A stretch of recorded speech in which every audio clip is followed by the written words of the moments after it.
తెలుగువారి కొత్త సంవత్సరం ఉగాదితోనే ప్రారంభమవుతుంది. హిందువులు జరుపుకునే అతి ముఖ్యమైన పండుగల్లో ఉగాది ఒకటి. మరి ఎంతో విశేషమైన ఈ ఉగాది రోజు స్నానం చేసే నీటిలో ఈ ఒక్కటి వేసుకుని స్నానం చేస్తే చాలు, జన్మల పాపాలు, దరిద్రం ఆ నీటి ద్వారా తొలగిపోతాయి. మానసిక ప్రశాంతత కలుగుతుంది. శరీరానికి నూతన ఉత్తేజం వస్తుంది. సంవత్సరమంతా ధనాదాయం కలుగుతుంది. మీ ఒంట్లో ఉన్న వ్యాధులు, మానసిక రోగాలు నయమవుతాయి. మరి ఎంతో పవిత్రమైన ఉగాది రోజు స్నానం చేసే నీటిలో ఏం వేసుకుని స్నానం చెయ్యాలో ఇప్పుడు ఈ వీడియోలో తెలుసుకుందాం. ఉగాదిలో ఉగా అనగా నక్షత్ర గమనము, జన్మ, ఆయుష్ అని అర్థం. బ్రహ్మ నిద్రలేచి సృష్టి కొనసాగించాలని ప్రయత్నిస్తాడు. కానీ బ్రహ్మదేవుడు నిద్ర మేలుకుని చూడగా సోమకుడు అనే రాక్షసుడు బ్రహ్మ దగ్గర ఉన్న వేదాలను దొంగలించుకుని పోతాడు.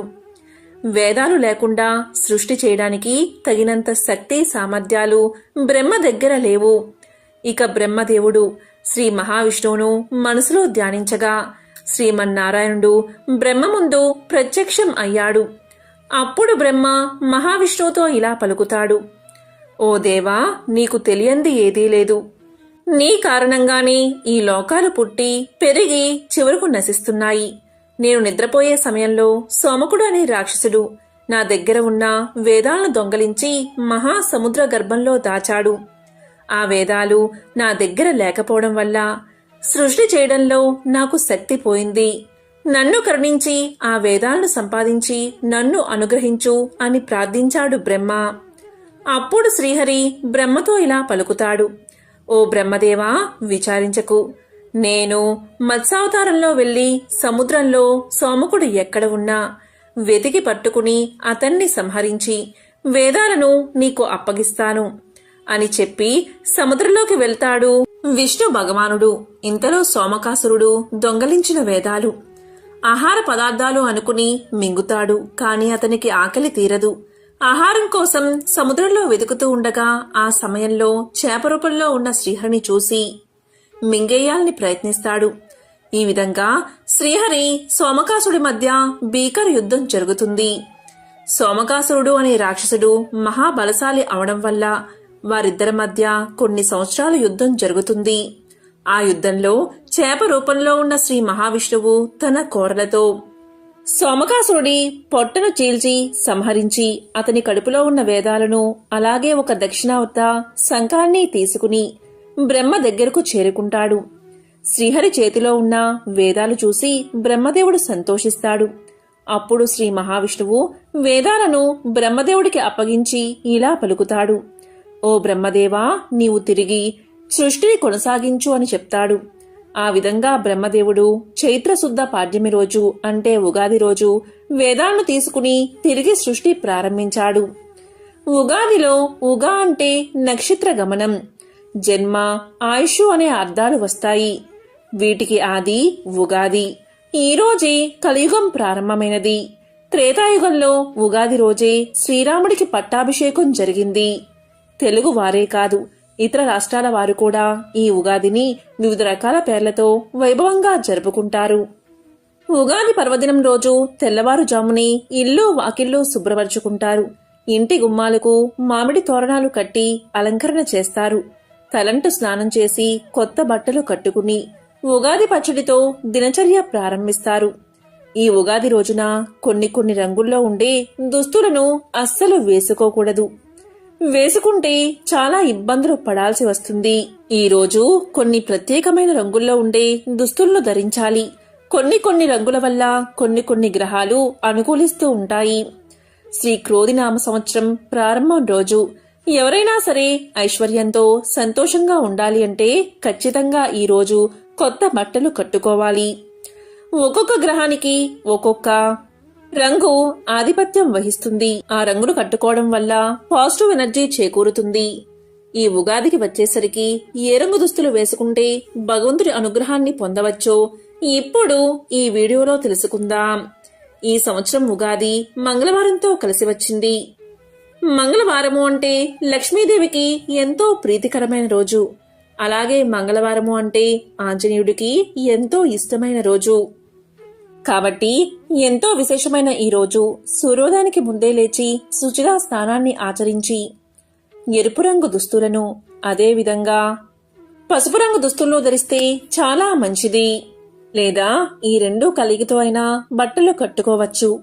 ఈ విధంగా ప్రతి ఒక్కరూ ఈ రంగు దుస్తులు ధరిస్తే సంవత్సరమంతా మీకు ధనాదాయం కలుగుతుంది, అష్టైశ్వర్యాలు కలుగుతాయి. కుటుంబంలో అందరూ కూడా ఈ రంగు దుస్తులు కట్టుకోండి. ఉగాది రోజు ఉగాది పచ్చడితో మీ దినచర్య ప్రారంభించండి. ఈ రోజు దేవాలయానికి కుటుంబ సభ్యులంతా వెళ్లి దైవాన్ని దర్శనం చేసుకుని సంవత్సరమంతా ఆటంకాలు లేకుండా శుభం కలిగేలా దీవించమని వేడుకోండి. ఇక ఉగాది రోజు చేసే మరొక ముఖ్యమైన పని పంచాంగ శ్రవణం. ఉగాది రోజు అందరూ కలిసి జ్యోతిష్య పండితులను ఆహ్వానించి ఒక పవిత్ర ప్రదేశంలో పంచాంగ శ్రవణం చేయాలి. పంచాంగ శ్రవణం చేసి నూతన సంవత్సరంలో శుభాశుభాలు ముందే తెలుసుకుని భవిష్యత్తును తీర్చిదిద్దుకునే ప్రయత్నం చేయాలి. ఇక ఈ రోజు పొరపాటున కూడా నలుపు, నీలిరంగు దుస్తులు అస్సలు ధరించకూడదు. అలా ధరిస్తే దరిద్రానికి సంకేతం. పొరపాటున కూడా ఈ రోజు ఈ దుస్తుల జోలికి వెళ్లవద్దు. కాబట్టి ప్రతి ఒక్కరూ కూడా శ్రీ క్రోధినామ తెలుగు సంవత్సరం ఉగాది రోజున ఇటువంటి పరిహారాలు పాటించి సకల శుభాలను పొందండి. ఉగాది తెలుగువారి మొదటి పండుగ. ఇది తెలుగువారి పెద్ద పండుగ. ఉగాది రోజు కొత్త పనులు మొదలు పెడుతూ ఉంటారు. ఉగాది రోజు పొద్దుటే లేచి తల స్నానం చేసి కొత్త బట్టలు కట్టుకుని ఉగాది పచ్చడితో కొత్త పనులు ప్రారంభిస్తారు. ఉగాది పచ్చడి ఉగాది పండుగకు ప్రత్యేకమైనది. ఉగాది పచ్చడి షడ్రుచుల సమ్మేళనం. అంటే కారం, తీపి, పులుపు, వగరు, ఉప్పు, చేదు. ఈ 6 రుచులు కలగలిసిన ఉగాది పచ్చడి తెలుగువారికి ప్రత్యేకం. సంవత్సరం పొడవునా ఎదురయ్యే కష్ట సుఖాలను, మంచి చెడులను సమానంగా స్వీకరించాలని సందేశాన్ని ఈ ఉగాది పచ్చడి మనకి తెలియజేస్తుంది. హిందువులకు అత్యంత ఇష్టమైన ఈ ఉగాది పండుగ ముఖ్యంగా తెలంగాణ, ఆంధ్రప్రదేశ్, మహారాష్ట్ర, కర్ణాటకలో ప్రత్యేకంగా జరుపుకుంటారు. తెలంగాణ, ఆంధ్రప్రదేశ్లో ఉగాదిగా పిలుస్తూ ఉంటారు. ఉగాది పండుగ చైత్ర మాసంలో పాడ్యమి రోజు వస్తుంది.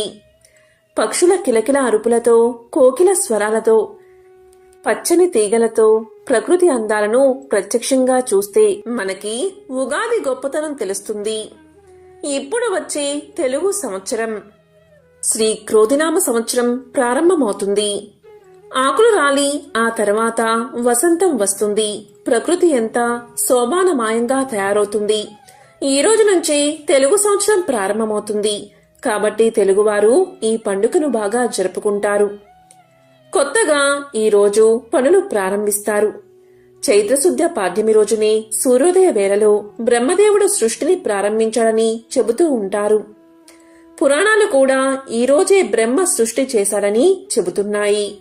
చైత్రమాసి జగత్ బ్రహ్మ సపర్ణ పదమే అహాని వత్సరాదౌ వసంతాదౌ రసరాధ్యే తదేవచ. బ్రహ్మకల్పం ప్రారంభమైన మొదటి ఉగాది ప్రభవ. మొదటి ఋతువు వసంతం, మొదటి నెల చైత్రం, మొదటి తిథి పాడ్యమి, మొదటి వారం ఆదివారం. ఆ రోజే సృష్టి ప్రారంభమైనది. చైత్రమాసం శుక్లపక్షంలో సూర్యోదయ వేళకు పాడ్యమి తిథి ఉన్న రోజును ఉగాదిగా నిర్ణయిస్తారు. ఈ ఉగాది పండుగలోపు ఎవరైతే ఈ కథను వింటారో, లేక చెప్తారో, లేక చదువుతారో అలాంటి వారికి అష్టైశ్వర్యాలు, భోగభాగ్యాలు కలుగుతాయి. పట్టిందల్లా బంగారమే అవుతుంది. మరి ఆ కథ ఏంటో ఇప్పుడు ఈ వీడియోలో తెలుసుకుందాం. పురందరపురంలో ఒక వర్తకుడు ఉండేవాడు. ఆ వర్తకుడు చాలా ధనవంతుడు. గొప్ప ధనవంతుడైన ఆ వర్తకుడికి 4 కుమారులు కలిగారు.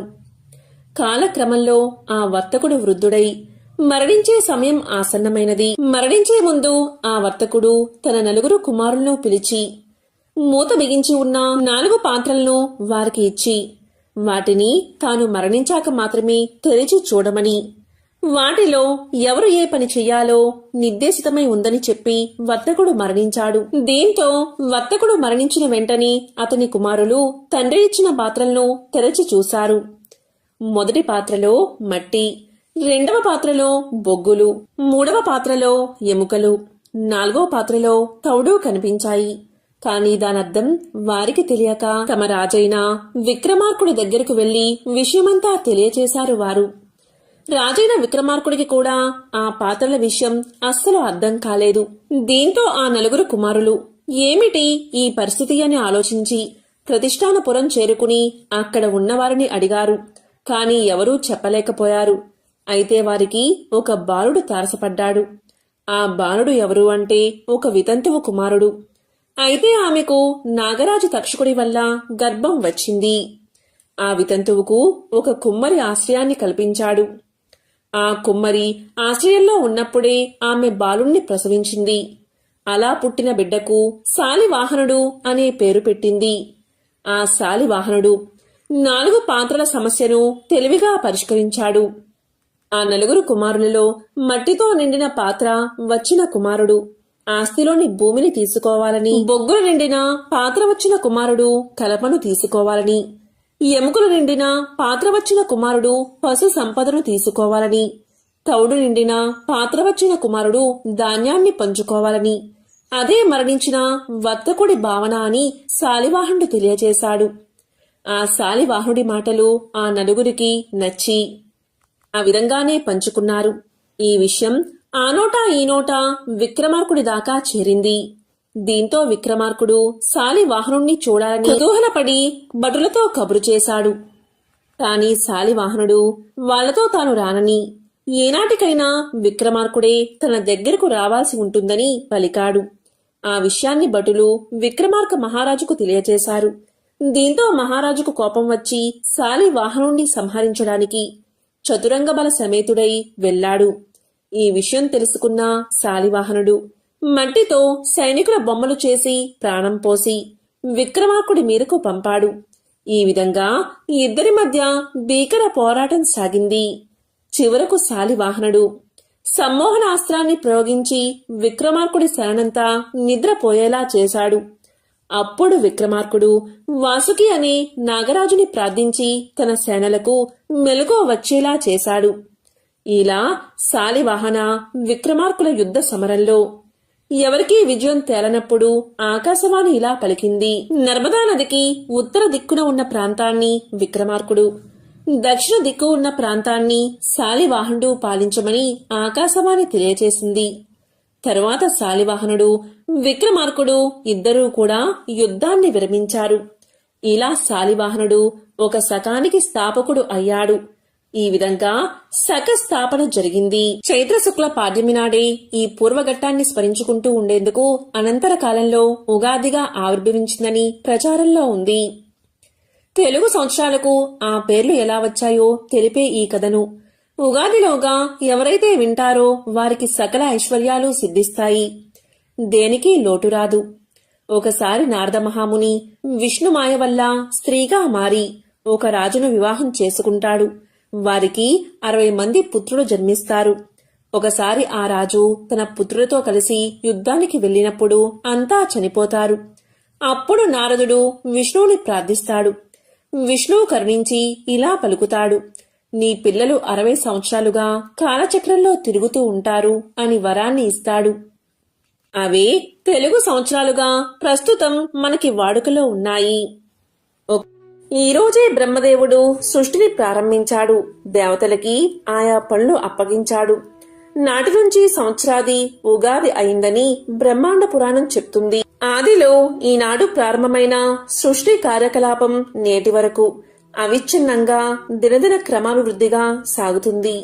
ఈ కారణం వల్లే ఈ రోజు కొత్తగా లెక్కలు పెట్టడం, కొత్త వ్యాపారాలు ప్రారంభించడం ఆచారమైనది. బ్రహ్మ సృష్టిని ఈ రోజే ప్రారంభించడం వల్ల కూడా ఇంకా ఇతర కారణాల వల్ల కూడా చైత్ర శుక్ల పాడ్యమి పర్వమైందని పెద్దల మాట. శ్రీరామచంద్రుడు వనవాసం తర్వాత సీతాదేవితో కలిసి చైత్ర శుక్ల పాడ్యమి నాడు తిరిగి ప్రయాణ సన్నాహం చేశాడని పురాణాల్లో ఉంది. అందువల్ల ఈ కారణం చేత కూడా ఈ రోజు పండుగ అయినది. వసురాజు తపస్సు చేసి రాజ్య పదవిని సంపాదించిన తర్వాత ఇంద్రుడు చైత్ర పాడ్యమి నాడు ప్రత్యక్షమై అతనికి నూతన వస్త్రాలు ఇచ్చి అభినందించాడు. ఈ సందర్భంగా కూడా ఈ పండుగ ప్రఖ్యాతి గాంచిందని చెబుతారు. ఉగాది రోజు ఉపవాసం ఉండి బ్రహ్మను పూజించిన వారు సంవత్సరమంతా సంతోషంగా ఉంటారు. అంతేకాదు ఈ రోజు ఆరాధన వల్ల ఏ కార్యమైనా విజయవంతంగా స్వీకరించగలము అనే ధైర్యం, మనోఫలం, ఆత్మవిశ్వాసం ఏర్పడుతుంది. తరువాత ఈరోజు పంచాంగ శ్రవణాన్ని చెయ్యాలి. తిథి, వారం, నక్షత్రం, యోగం, కరణం అనే 5 అంగాలు కలది పంచాంగం. ఉగాది రోజు సంవత్సర పంచాంగాన్ని మహావిష్ణు స్వరూపంగా భావించి పూజించాలి. సంపదలు కోరేవారు తిథి విషయంలో జాగ్రత్త వహించాలి. దీర్ఘాయువు కోరేవారు వారం విషయంలో, పాప విముక్తి కోరేవారు నక్షత్ర విషయంలో, రోగ విముక్తి కోరేవారు యోగం విషయంలో, కార్యసిద్ధి కోరేవారు కరణం విషయంలో జాగ్రత్త వహించాలి. అంటే ఏ పని చేసినా ఈ పంచాంగాల గ్రహ నక్షత్రాల ప్రభావం తెలుసుకుని ప్రవర్తిస్తే జీవితం సుఖశాంతులతో వర్ధిల్లుతుంది. పంచాంగ విజ్ఞానం అనేది చాలా ముఖ్యమైనది. ఈ రోజు రైతులు తమ పంట పొలాల్లో ఏరువాక సాగుతారు. అంటే పొలంలో పూజ చేస్తారు. ఇష్టదైవాన్ని మనసులో స్మరించి ఈ సంవత్సరం పంటలు బాగా పండాలని కొబ్బరికాయని కొట్టి దైవారాధన చేస్తారు. ఇక ఉగాది రోజున పొరపాటున కూడా ఈ వస్తువులను ఎవరికైనా దానం చేసినా, ఎవరి చేతికైనా ఇచ్చినా సంపద నిలవదని శాస్త్రాలు చెబుతున్నాయి. ఈ రోజు ప్రతి ఒక్కరూ బ్రాహ్మీ ముహూర్తంలో నిద్రలేచి ఇల్లు వాకిళ్ళు పూజాగది శుభ్రపరుచుకుని ఇంటి గుమ్మానికి మామిడి తోరణాలు కట్టాలి. ఈ రోజు సూర్యోదయానికి పూర్వమే తలంటి తైలంతో స్నానం చేయాలి. ఎందుకంటే ఈరోజు తైలంలో లక్ష్మీదేవి, నీటిలో గంగాదేవి కొలువై ఉంటారు. ఈ రోజు ఇలా చేయడం వల్ల మన శరీరం పవిత్రమై కొన్ని రకాల వ్యాధులు రాకుండా ఉంటుంది. కొబ్బరి నూనె లేదా నువ్వుల నూనెను తలంటూ స్నానానికి వాడవచ్చు. ఈ రోజు తైలంతో తలంటు స్నానం చేయనివారు నరకానికి పోతారని పురాణ వచనం. పూర్వం ఉగాది రోజు సూర్యోదయానికి పూర్వమే అందరూ నువ్వుల నూనె పట్టించుకుని తలస్నానం చేసేవారు. ముందుగా సూర్యోదయానికి ముందు ఉగాది పచ్చడిని ప్రసాదంగా స్వీకరించిన తర్వాత ఆ రోజు ఎన్నిసార్లైనా ఉగాది ప్రసాదాన్ని స్వీకరించవచ్చు. ఉగాది పచ్చడి షడ్రుచుల సమ్మేళనం. 6 రుచులు కలిసిన ఉగాది పచ్చడి తెలుగువారికి ప్రత్యేకం. సంవత్సరం పొడవునా ఎదురయ్యే మంచి చెడులను, కష్ట సుఖాలను సంయమనంతో స్వీకరించాలన్న సందేశాన్ని ఉగాది పచ్చడి మనకు తెలియజేస్తుంది. ఈ విధంగా ఈరోజు ఉగాది పచ్చడి తింటే మనిషి శరీరం వజ్రంలా మారుతుందని, దీర్ఘ ఆయుష్ కలుగుతుందని, అంతటి ఔషధతత్వం ఉగాది పచ్చడికి ఉందని పూర్వం మహారుషులు గ్రహించి ఈ పచ్చడిని ఈ రోజు ప్రసాదంలా స్వీకరించాలనే నియమం పెట్టారు. ఈ రోజు వేప పువ్వుతో చేసిన ఉగాది పచ్చడి తినడం వల్ల ఆరోగ్యంతో పాటు సర్వ సంపదలు కలుగుతాయని, సంవత్సరమంతా సుఖంగా ఉంటారని మన పెద్దల మాట. ఈ రోజు ఎవరైతే పరగడుపున వేప పువ్వుతో చేసిన ఉగాది పచ్చడి తింటారో అలాంటి వారికి పూర్ణ ఆదాయం, వజ్రంతో సమానమైన దేహం, ఆరోగ్యం, ఐశ్వర్యం కలిగి సంవత్సరమంతా సుఖంగా ఉంటారని పెద్దల మాట. ఉగాది రోజు పరగడుపున ఉగాది పచ్చడి తింటే మనిషి దేహం వజ్రంలా మారుతుందని, అంతటి పోషకాలు అందులో ఉన్నాయని గ్రహించి ఉగాది రోజు ఇలా తినాలని మన పెద్దలు ఆచారంగా పెట్టారు. ఈ రోజు ఇలా ఉగాది పచ్చడి తినడం వల్ల ఇందులోని పోషకాలు రక్తంలో కలిసి సంవత్సరం వరకు వాటి ప్రభావాన్ని చూపి మనల్ని ఆరోగ్యంగా ఉంచుతాయి. అంటే తీపి, పులుపు, ఉప్పు, కారం, చేదు, వగరు ఈ 6 రుచులు సంవత్సరం పొడవునా ఎదురయ్యే మంచి చెడులను, కష్ట సుఖాలను ఒకే విధంగా స్వీకరించాలని సందేశాన్ని ఉగాది పచ్చడి మనకు తెలియచేస్తుంది. ఈ ఉగాది పచ్చడిని ఈ కాలంలో వేపపూత ఉన్నంతకాలం తినడం చాలా మంచిది. ఉగాది పచ్చడి తినే ముందు ప్రతి ఒక్కరూ ఈ శ్లోకాన్ని చదివి తినడం వల్ల సకల ఐశ్వర్యాలు కలిగి సకల శుభాలు కలుగుతాయి. మరి ఆ శ్లోకమేంటో ఇప్పుడు తెలుసుకుందాం. సతాయుర్వజ్ర దేహాయ సర్వ సంపత్కరాయ చ సర్వారిష్ట వినాశాయ నింబ కందల భక్షణం. వేప పువ్వుతో కూడిన ఉగాది పచ్చడి తినడం వల్ల మనిషి దేహం వజ్రంలా మారుతుందని, సర్వారిష్టాలు తొలగిపోతాయని, 100 ఏళ్లు సుఖంగా జీవిస్తారని దీనర్థం. ఈ ఉగాది పచ్చడి మనకు సంవత్సరం వరకు రోగాలు రాకుండా మన శరీర వ్యాధి నిరోధక శక్తిని పెంచుతుంది.